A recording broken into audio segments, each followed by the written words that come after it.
Got it. Okay. So now what is your role over at Triumph? Because you're relatively new from what I gather, yes? That's a good question. I, I do a little of everything. I do sales support. I'm also kind of the, I don't know, technical backup. I assist Pam. So yeah, I'm a little of everything. But I've been here about a year and a half. Nice. Okay, so you've been there for a while, long enough to know. And then Lewis, you just moved to an amazing house out of California and into Boise, Idaho. Idaho. Is Idaho. He's one that left. I was He just is one that reading it's first the mass exodus to yeah. Idaho. I was like, what? Yeah. No, Yeah. it's true. I even have a comedy bit around, the Exodus. That is Uh, great. So I wanted to make sure that you all had access to the folder that I sent in your emails because it's the first day. So I want to make sure that we're going over everything that we're supposed to be going over. So were you all able to access that file? Yes. two Nice. files. Two files inside of the folder. Yes. Yes. Awesome. Okay. Downloaded it. Yes. Yes. Nice. All right. Perfect. So what those two files are is, and essentially let me take a step back. All right. So the first file that you see is a sort of cheat sheet that is all about your business. I know that it sounds like we are getting down to some serious basics, but what I have found in most of my conversations is that sometimes it's all about the offering and sometimes it's all about the differentiator.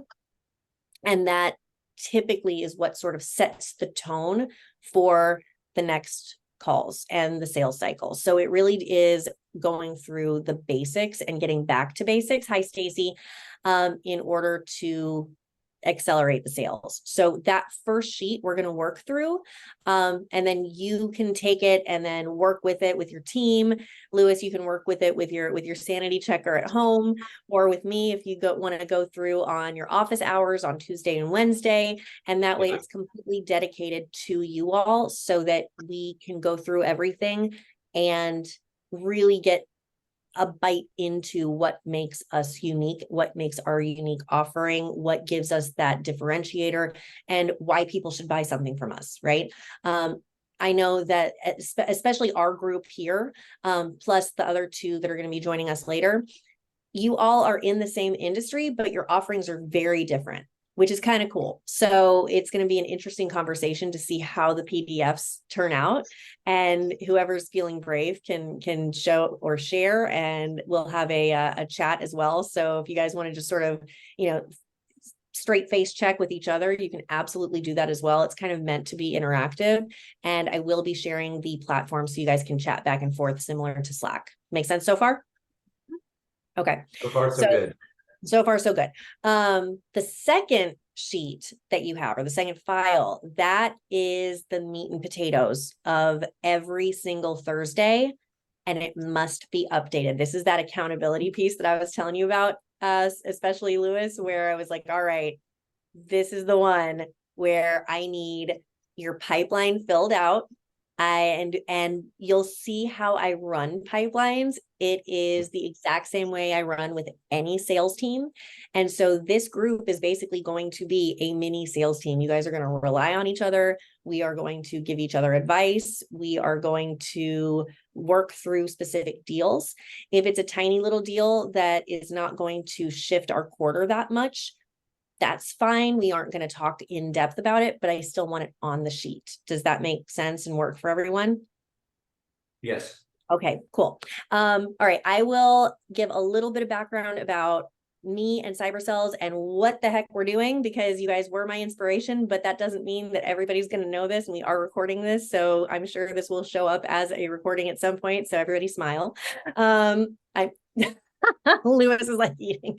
But what we're going to do is really empower groups that are either there or almost there, right? Which means that if you have a sales team and you've got a team of professionals that know their stuff, and we know how to take next steps, we know how to close. It's not like this is our first rodeo, but it's time to streamline and grow faster and scale.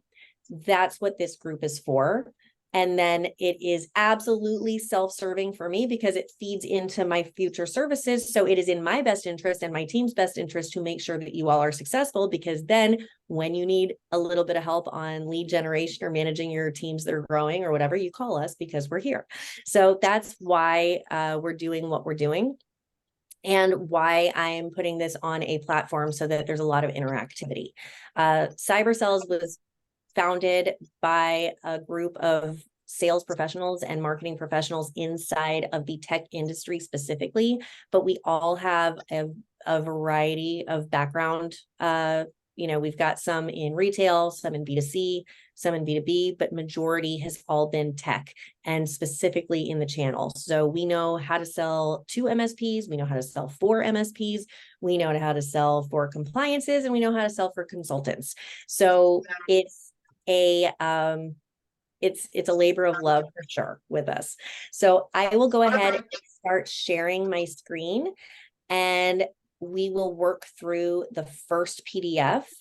And then every Monday after this is going to be much more focused, less housekeeping and more tactical sales approaching. And then the open office hours are going to be how to work through cadences, how to work through flows, sales funnels, working with your CRMs. And then that forecast is going to be really what we're digging into. And we will spend the first couple of weeks really diving into how to perfect that. And again, I know it sounds a little tedious, but it will shape everything. So that's why we do this. Any questions so far? All right. Okay, so let me go ahead. I'm going to share my screen once I can actually see my little guy. And let me know when you can see it. Yep. Can you see it? All right. So essentially, I'm sorry. Oh, okay. So essentially what I did was I created this PDF so you can format it however you want. We left spaces. You can actually put this into a generator, a Canva, a PDF document, whatever you want to do. And you can put your own logo on it, pop it in Paint if you want to, and just put it in however you need to work with it. But what I want you to do is I want you to go through and take the time and turn it in, because this is going to be your cheat sheet. It's especially if you're both are, or if you are sales focused and you get on a call with anyone, sometimes it's easier just to have it here than put it on a post-it note for your work phone when you're not used to saying what your work phone number is, or your email, or the website, your role and the differentiators that you have. It's really, really important. We want to make sure that we have our company name and the service we provide. And Angela, I have a question for you, specifically for Triumph. Obviously, we know the company name. We see your logo. What is the company or business service that you all provide? Because it's very different. It's very different. It's very broad. So our origins started in actually printer sales and toner cartridges, and servicing that. And she pivoted when that industry kind of was, dwindling a little bit, and she got her degree in cybersecurity. So now we offer consulting services, training, but we also can offer the technical side if necessary. And we're also diving into website accessibility, so ADA compliance, and kind of adding that to our portfolio. Great. So when you're offering the consulting, and the reason why I'm picking on Angela Lewis is because when I was on the phone with Pam, it was more of an offer of what to offer as opposed to how do we offer, right? Like it's almost identifying the service offering, right? So I'm Because picking we're on you. broad, yeah. Yeah. So I'm picking on you a little bit because with Lewis, he offers some great MSP services. Also a little bit different, especially with the move, because I'm interested in to see how that's going to scale up. Yeah. But from a business service perspective, Angela, if you are so broad, how do you explain what you do? That's a good question.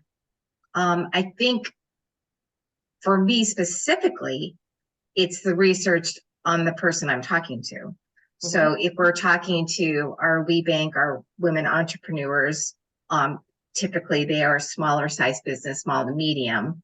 So I'm kind of making broad assumptions, but I'm tailoring what I talk about to the things that I think that they could utilize. If I'm talking to one of the corporates that she's, been exposed to at a conference, a lot of them are supplier diversity, then we're looking at broader, how they can provide training to their vendors, how they can incorporate, even talking about cyber insurance to some of their suppliers as well. So it really, I guess, depends. I guess we're going to need this resume tailored towards whoever that, particular audience is, because we do have, a pretty diverse group. Right. So what I would challenge you to do is potentially we get the company elevator pitch, which is a whole different, it's almost a different training, right? But the company elevator pitch, the way I like to do this, and I'm actually going to divert from you and put Lewis on the spot because it'll be easier hearing it from someone who basically has it. Okay. And then you can kind of develop it. Okay. But the elevator pitch is the way I do it is probably different than what you've ever heard, because typically when you hear an elevator pitch, it's I do this because I solved this and this is how I deliver, right? That's that.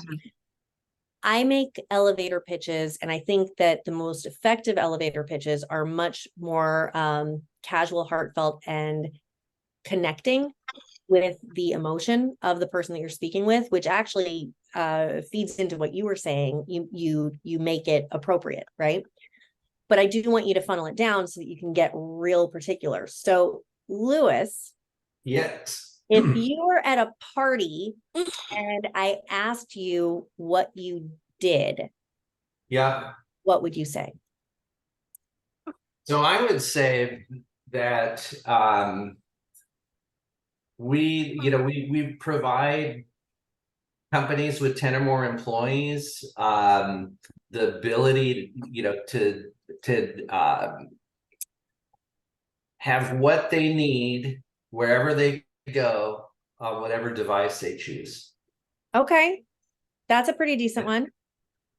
And it's like the 40,000 foot overview, but we basically supply them the computing power in the cloud. And so they can get rid of their on-prem servers. They can, not be worried about their mobile and remote workforce, running off with their data. Got it. Right. So what I'm hearing is you create an environment so that you can have a secure and operatable connection no matter where you are. Exactly, because we're doing, and it's a shift in focus since we first met. It's desktop as a service, right? It's so let me ask you another question, because I think you're on to a good track of what you provide. But from an elevator pitch, if I'm at a party and I want you to make sure that it's relevant to me, you don't know me from Adam, but I'm saying, what do you do? How would you phrase that to where you're solving a problem for me? Almost as, and I'll give you an example, right? So I'm gonna steal a line from Corey over at Kaseya, because I think you've heard this one before. But if you ask me what I do for a living and I make umbrellas, right? Yeah.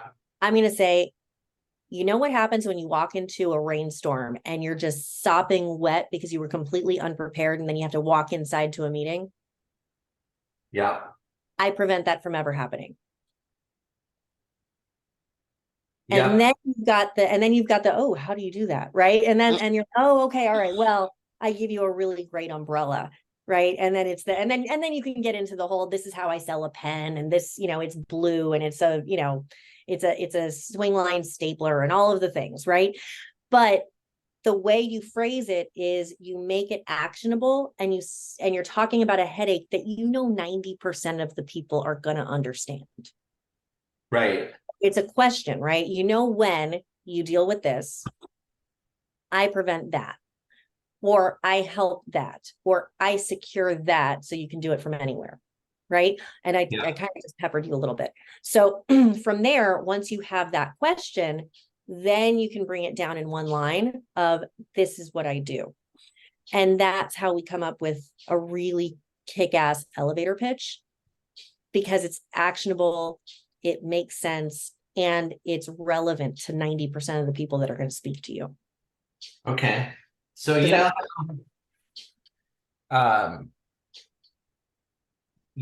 how like you're running a business and you're super busy, you're being pulled in 1,000 different directions. You don't know if your employees are being phished. You don't know if your data is being backed up. You don't know if the environment's secure, or if people have the right apps or the right amount of storage for all your stuff.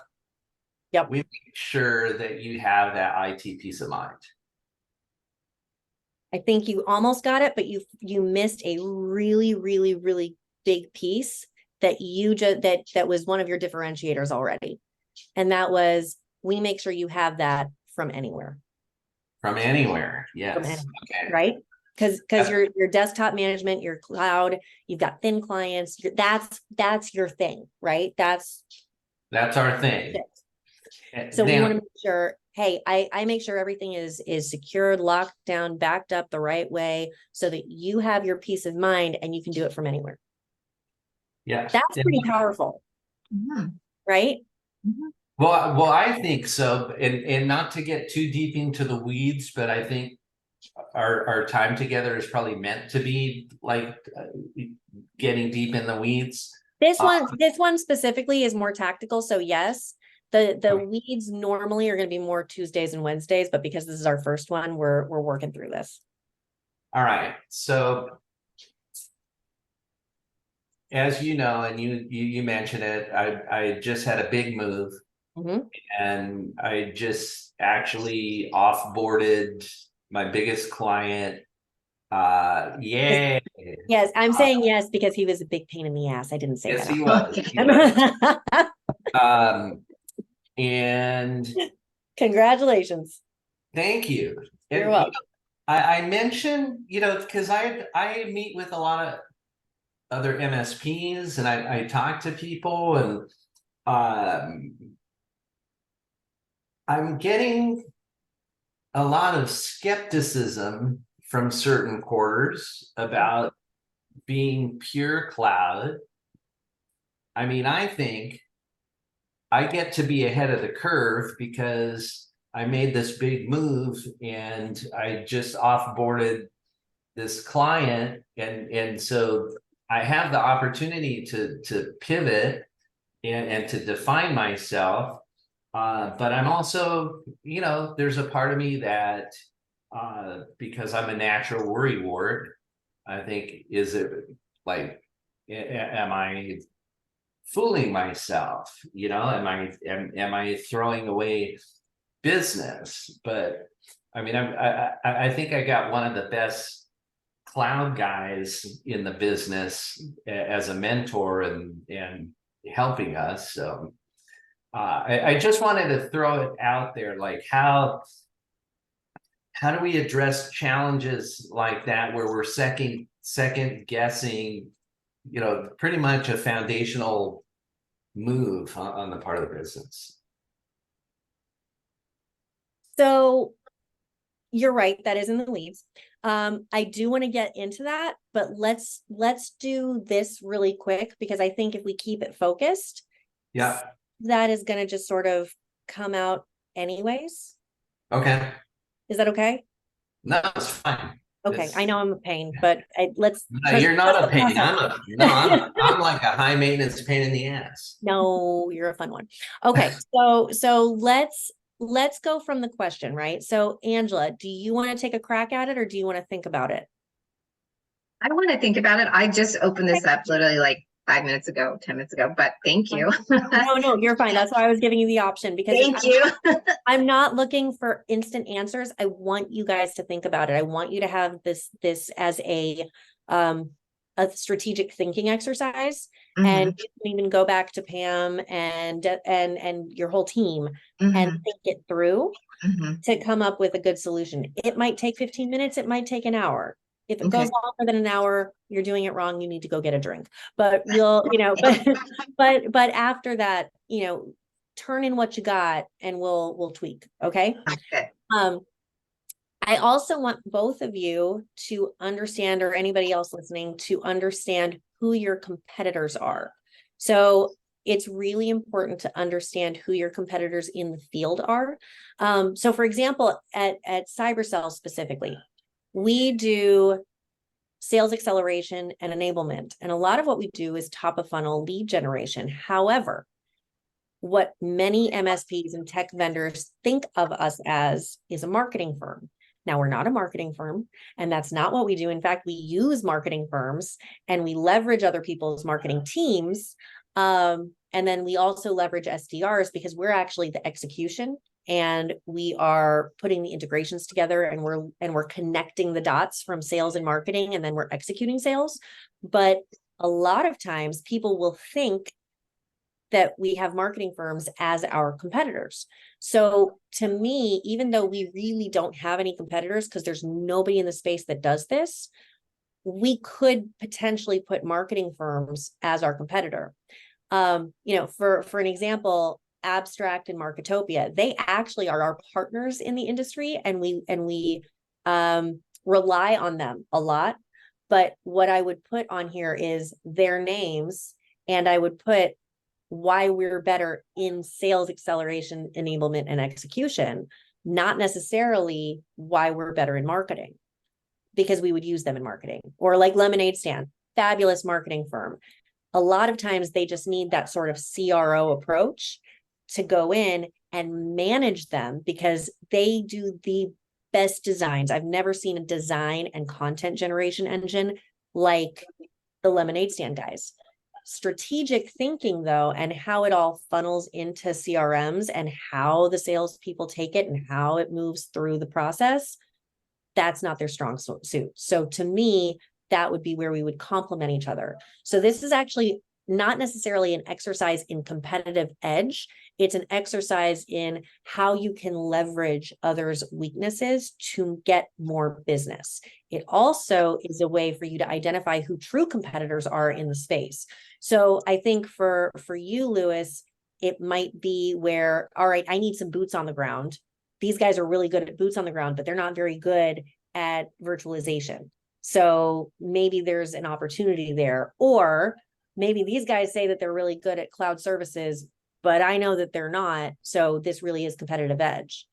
Angela, for you, it might be a very, very different scenario because you've got a lot of compliance guys out there, but they're all trying to certify or they're trying to do the work.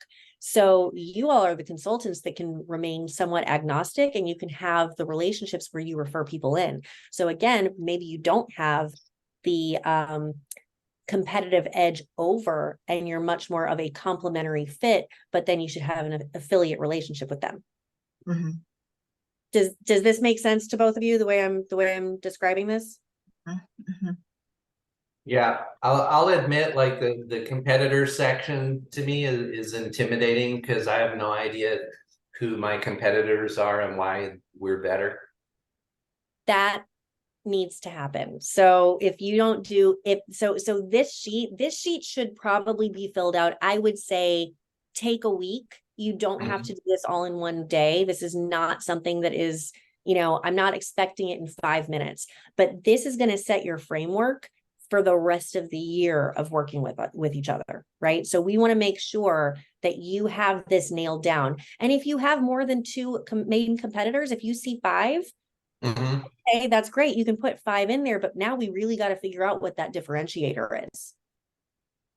And I think I would take it even one step further backwards for me, into basics, is how I should properly, how do I identify the competitors? Like I'm sure they're, maybe not, shortcuts, but some sort of trick. Honestly, Google search is your friend. Okay. Also there's a couple of different tools where if you're really feeling froggy and you want to jump, you can go into your Google alerts, and for you could put cloud migrations in your area, right? Anybody that has any sort of open project, large company that's doing an open project, probably has an MSP that they're working with, or probably has somebody that they're working with that is not just an internal team. Every time one goes up, or an RFP goes up, or something in the news from a PR standpoint from a large entity goes up about that cloud migration, or moving to servers, or doing any sort of remote shift in work, you'll get that notification, and you can kind of go see who the agency on record is. But if you just do a Google search for your area, and you do Google My Business searching, that also is super important, because they should, if they've got sense and they're not new and they didn't just move to Idaho, they would have a Google My Business profile already set up for their business. So you'll see the local competitors. And should I be focusing specifically on my geographic area? To start with, yes. Okay. Not necessarily, because listen, cloud services are great. You can go nationwide on that, right? Technically you can go global. But what I would do is I would talk to the people in your area, because it's going to be low-hanging fruit and you can get in front of them. But then you also are going to get used to doing that sort of search, and you could literally type in top cloud specialized MSP and something will pop up. Okay. Yeah. Angela, it might be a little bit different for you, right? What are your thoughts on how to identify competitors or complementary services? I have done searches in my geographical area just to see who else comes up, just because I was trying to update Yelp ads, Google ads, whatever. And, it's very broad, right? And, yeah, the differentiator is definitely, like Pam tries to make sure that she's accessible. So meaning, I love when she says there's no dumb questions, especially being a woman in the industry. There's not a whole lot of them. You can be easily intimidated. And I think she tries to take away those walls, which I love personally. So I think she tries to make it like her tagline, her pitch line is, we make it easier for CEOs to sleep at night. I don't know. Those are kind of the differentiators. When you were talking about that, that's kind of what came to my mind as far as what I view from Pam. Yeah, when you talk to her, it could be different, but as far as me, that's what I see. So that would be really good for the box of differentiators and the box of like a value proposition. But from identifying competitors, what would you do? Or have you done it? Do you already have a list of competitors? Not that's written down. Okay. For you all, would it be completely off the mark to target virtual CIOs and virtual CTOs? I don't think so. Okay. Just a thought for planting a seed of potentials that would be a good competitor to take a look at. It may not be exact on the offering, but if there's enough overlap where people could get confused, I'd zero in on those. Okay. All right. So then we get into the differentiators, which so gracefully walked us into the door on that one anyway. So there we go. So now we've got the differentiators. We can list below why the clients choose us, right? Is it your reachability, right? Is it people that absolutely love that you're there? Is it the fact that you are making it more easy to connect for women in tech? Or Lewis, for you, is it that you are available 24/7 and oh, by the way, you'll entertain them as well? So I mean, there's so many differentiators, right? And I'm not even Right. he has a stand-up comedy routine, supposed to be amazing. Can't wait to see it. But I want to know what your differentiator is. I don't think we're going to even get to this right now, because unless you have the company elevator pitch dialed in and your competitors, you can't get to this piece, which is why I put it here. I want this to be a roadblock because I want you to fill all this out. And this is not something really that you can skip to the next section. It really sort of has to go in order, right? You've got these two, and then you've got these two. So what the differentiator is, and then what do you offer them? You could technically go to what do I offer them prior to the differentiators, just because you know your business better than anybody else. So you understand what you're giving to people. But notice what I put here. I put a price, and a lot of the stuff is customized, and I understand that. But if there's an entry level, or if there's a startup fee and a range, it's good to have an idea of this stuff, because again, it might be a differentiator, or it might be that you have better financing terms. It might be that you're not as expensive as some of the other ones, or it may be that you don't just offer a tool, you offer the tool and the service and the deliverables around that tool, right? Again, for Triumph, it's going to be a little bit different because you guys are consulting, and then you're recommending not the tools, but how to go about getting it. So maybe it is something where you can start affiliating and you can start driving revenue up that way. And there's other opportunities to resell, even though you are not a MSP, but you're still in that channel, right? At that channel of focus. So, Lewis, for you, it's really important to dive into this, right? And now I understand from an MSP's perspective, you have a lot of SKUs. I'm not asking you to necessarily put all your SKUs up here. I'm not asking you to put all of your products up here, but I am asking you to put your levels of service. Okay. You don't necessarily have to do tiers, but I find that there's normally 5 kind of solids that you work with, and then each one can be customized, right? I have one client that we work with where they've got 3 tiers of service, but then they also have a couple levels of cybersecurity offerings. Or they have, there's another one that has a bunch of a la carte services, but then you kind of start following what everybody else is doing, and you start seeing averages. Right. So you need to look at what you offer and how that works so that you can sort of keep it down to 5. Well, Does that I mean, I feel like I'm at the place right now that I can rethink things. You know, I want to keep it simple.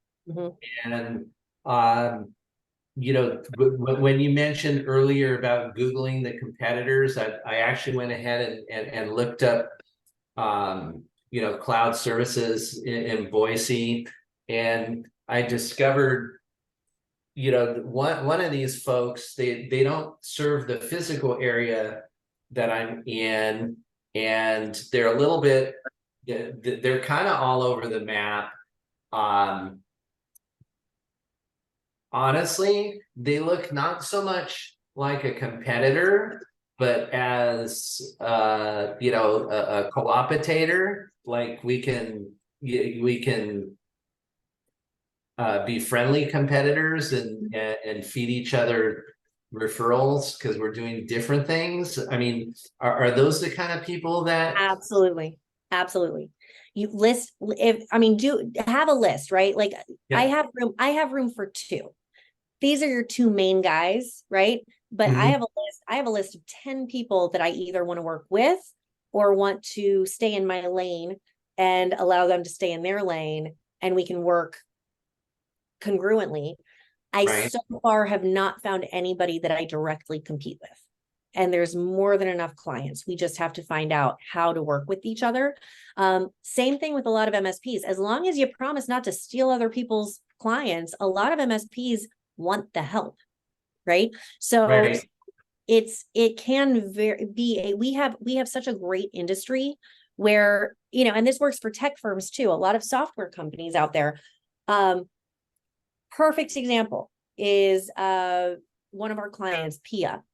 They do level 1, level 2 automation for MSPs, right? Right. So they are not competing with Kaseya. They are not competing with, you know, or the VSA. They're not competing with ConnectWise. They're not competing with these larger entities that are already software companies. They can work in tandem. They can be funneled through the PSAs. They can be funneled through their ticketing systems.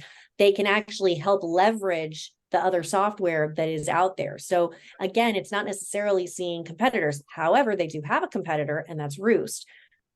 What they would do in this situation is they would look at, okay, what do we do better? We're more automated. We're using more AI. They have to have more, front end development, and they have to feed it ahead of time. They have to feed the beast, right, in order for it to be as effective as ours. Once that one's customized, it rolls, right? Like it's a great product. But with this one, they don't have to wait for that. It automatically learns on its own. So there's give and take, right? But it's something that they know, okay, this is a differentiator. The only reason why I know this is because I'm the one that did the battle card with my team for them. So I know exactly what those competitors are. And eventually you'll create your own sort of one-sheeter battle card against your competitors or with your collaborators. Okay. Does that resonate? It does. I think, I mean, and you know me a little bit, in that I've built up some relationships with other MSPs, sort of looking towards the idea of being absorbed by a more mature MSP, and then kind of stepping back from that. And then now, what is the relationship? Are these people, you know, are they now competitors? Are they, you know? Absolutely not. Yeah. No, because think about it, and I know who you're talking about, right? All of you are honest goodness, just good people, right? So Right. so the nice thing is you're not in the same geographic location, but man, if they need a little bit of help, or if you need to farm out something because you got a great deal, but you can't service the whole thing, they're fabulous. Brian, hi, I see that you just joined. Oh, I think I put him on the spot. He may not be connected to audio yet, but and again, this is another way that you can leverage the relationships that you already have. But again, it's just understanding who your competitors are and what your offering is. So I'm going to scroll down. Again, I'm not looking for you guys to give me all the answers yet, but I would like you to take this back and do the work so that we can work together and get down to the basics, because it really is when you're having these initial sales conversations, if you can properly educate and elaborate on that elevator pitch as if it were a party, right? And you're saying, this is how I'm not going to get you wet in a rainstorm, right? And then you're going to understand who else is out there, and then you can say why you're different, and then you go clearly into these are what we offer, right? Here's how we can customize it to you, and let me think about what your actual issue is and how you would fit into these, because that is also going to bring you to who's your buyer. Because sometimes what I have found, and you guys correct me if I'm wrong, but what I have found is sometimes as salespeople, and I'm saying as salespeople because some of us are owners, some of us are on the team, some of us are just in a larger group. But most of the time, when we hear somebody is in the market and they are happy to tell us the problem and they would like us to solve the problem, we sometimes get happy ears and we will just take whoever is willing to give us money, right? Because it's, it can be a problem. But if you now know what your differentiators are and you understand the products that you're offering, you understand that maybe not everybody is a good fit. Or maybe it leads you to create, and this is going to be self-serving, but maybe it leads you to create a new program or a new offering to serve the people that aren't the best fit for some of your standards, but then you have something for the other people.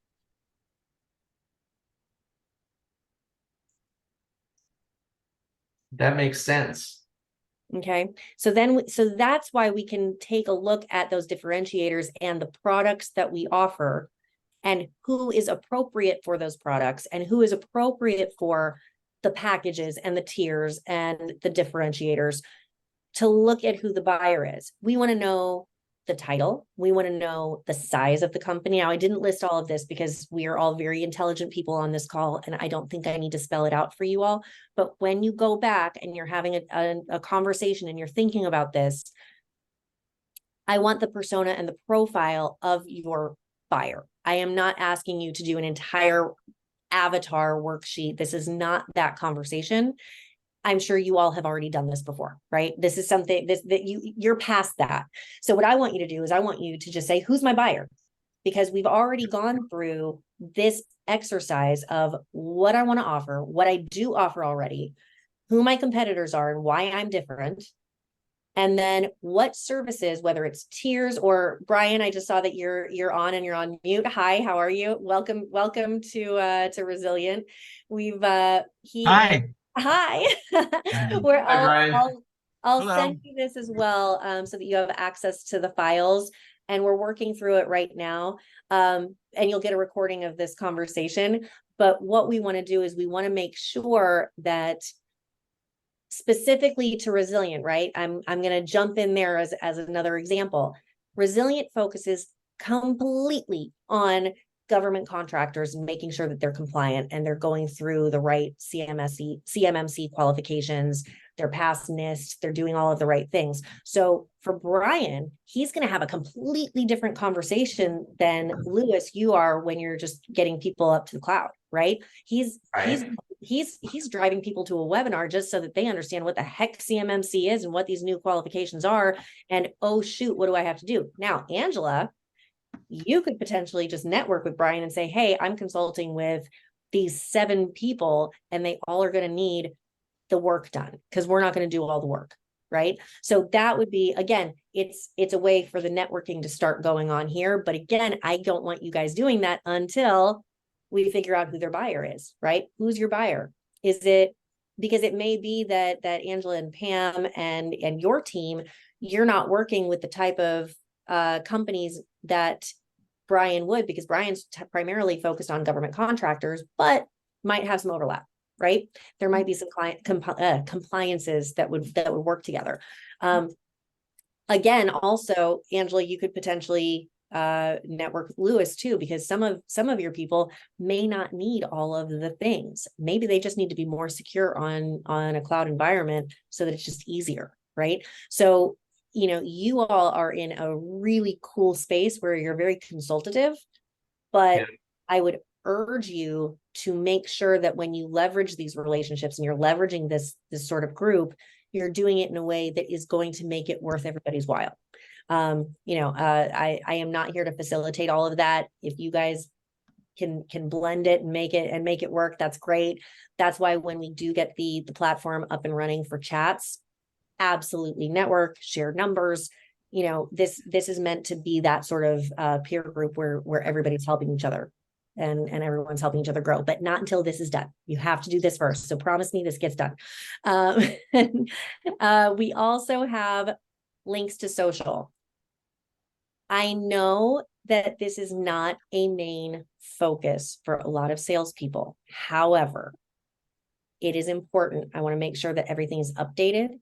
It looks as good as your website. If your website doesn't look good, you are fixing it. Maybe not you, but whoever is on your team needs to make sure that you as a salesperson are looking good.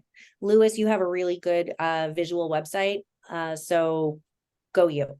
Well, it's being revamped because nobody comes to see it. And That's so an SEO and searchability issue. It looks good though.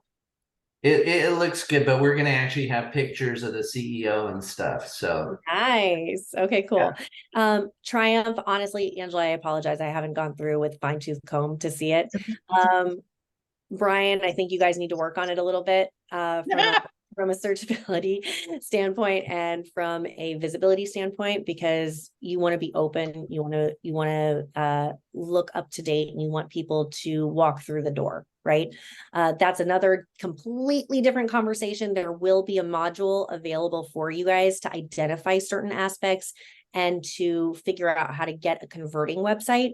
But again, we're not a marketing firm. We'll tell you how to do it. We'll tell you what to do, and we'll tell you who to go hire, when to go hire them. But that is not this. So it is important to have your links to social, because from a sales perspective, I want it to be completely optimized so that you can go out and join the groups. Angela, I know that Pam is really good at that. I've seen her in some of those groups. She is vocal. Homegirl gets in there and she represents, right?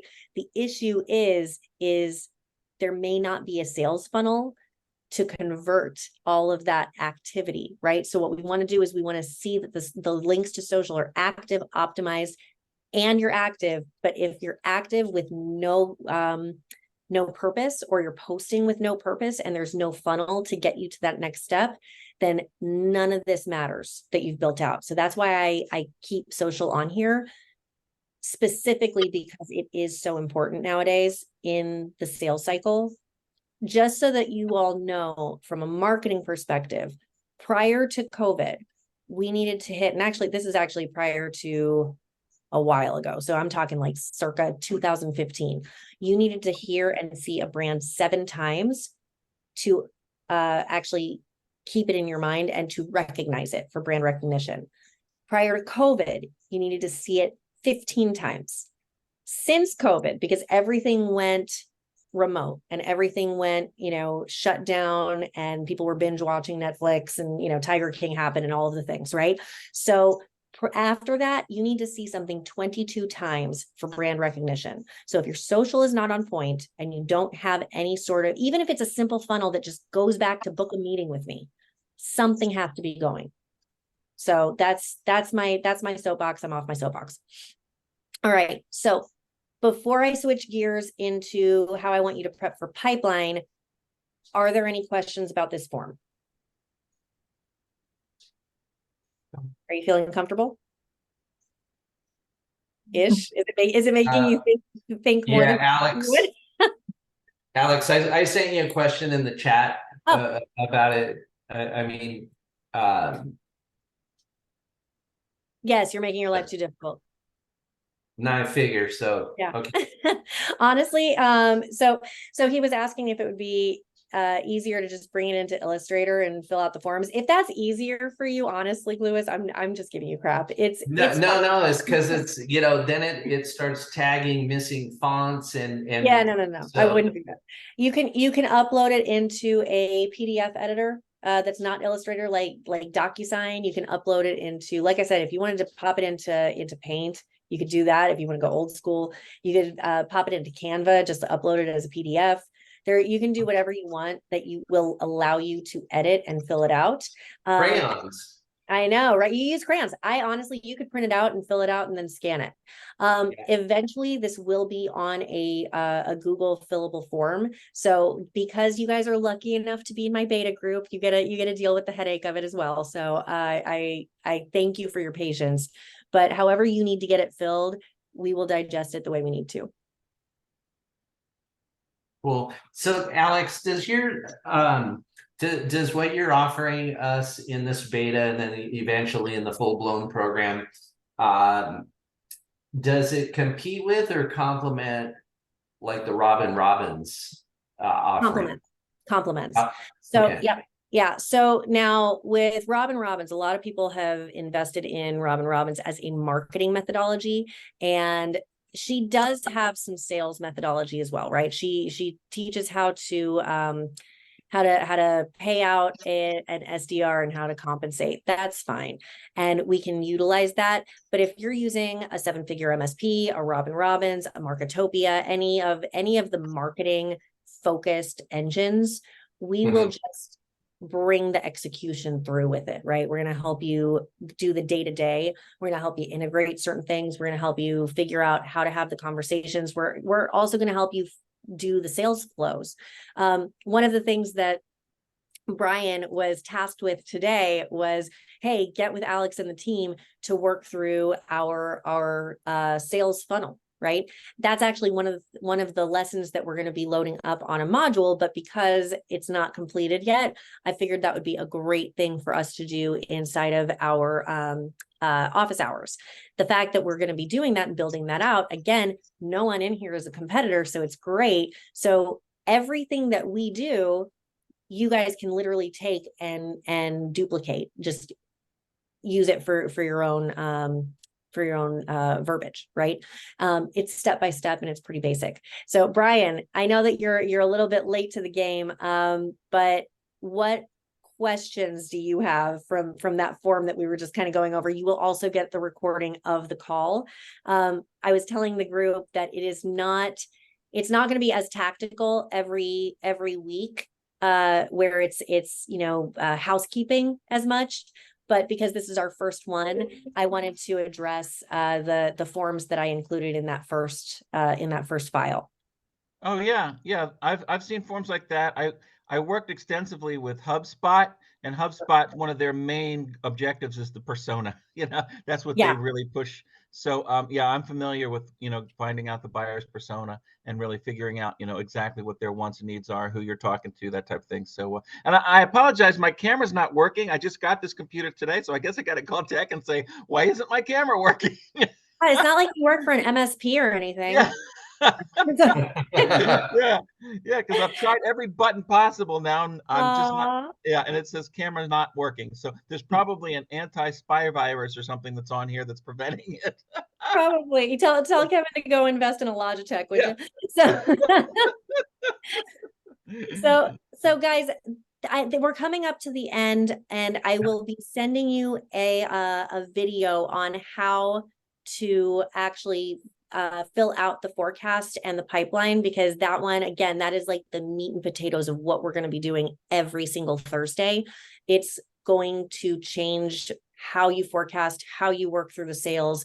And like I said, I know a lot of you're seasoned pros. I'm not here to teach you how to resell everything, because Lewis, stop. I have seen you close business, but the thing is that we're looking to scale, right? We're looking to work smarter, not harder. We're looking to not necessarily rely on a relationship. We want to automate some of this stuff. Luckily, Brian already knows HubSpot, so that's amazing. So he'll probably be able to catch on to some of this stuff really fast. But it really doesn't matter what CRM you're using. Obviously, I have my favorites, and I've got my affiliates that you guys can always take advantage of and get discounts on. But the idea for these sort of Monday meetings is to really kick off sales and to focus on little bite-sized content of what you may already know in the back of your head, but you're not bringing into practice. So for example, how to ask for referrals, how to make sure you're not discounting, how to make sure that we can optimize a sales cycle. Even if they're about to say no, we can still use that no to get future yeses.